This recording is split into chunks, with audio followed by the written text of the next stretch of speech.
नमिता मुंदड़ाजी। महोदय, अध्यक्ष महोदय, ही जी स्कीम आहे त्याच्यामध्ये अजून एक प्रॉब्लेम इकडे माझ्या निदर्शनात लोकांनी आणलेला आहे.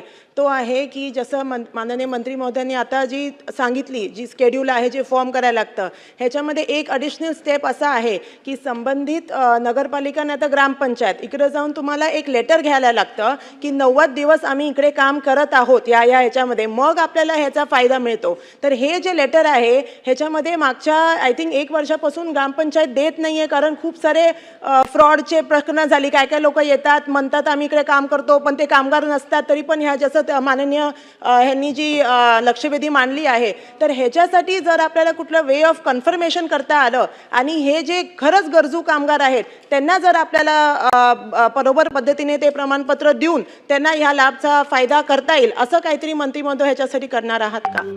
यामध्ये आपण पाहिलं की सन्मान्य सदस्यांनी जो विषय मांडला आहे तो खरा आहे. आपण याच्यापूर्वी जे ग्रामीण भागातील कामगार आहेत त्यांना ग्रामसेवकाचं सर्टिफिकेट, ज्या ठेकेदाराच्या अंतर्गत ते काम करतात त्या ठेकेदाराचं 90 दिवस काम केल्याचं सर्टिफिकेट हे आपण घेत होतो. शहरी भागामध्ये नगरपालिकेचं आपण सर्टिफिकेट घेत होतो. पण यामध्ये मोठ्या प्रमाणात ग्रामसेवकांचं आंदोलन झालं.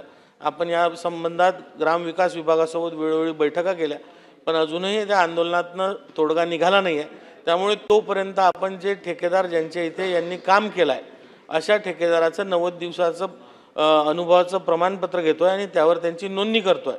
आणि जो 1 रुपया त्याला शुल्क लागत होतो, ती शुल्कसुद्धा आपण आता माफ केला आहे आणि विनामूल्य याचा लाभ आता कामगारांना मिळणार आहे. 90 दिवसाचं अनुभव प्रमाणपत्र दिलं तरी यामध्ये चालणार आहे.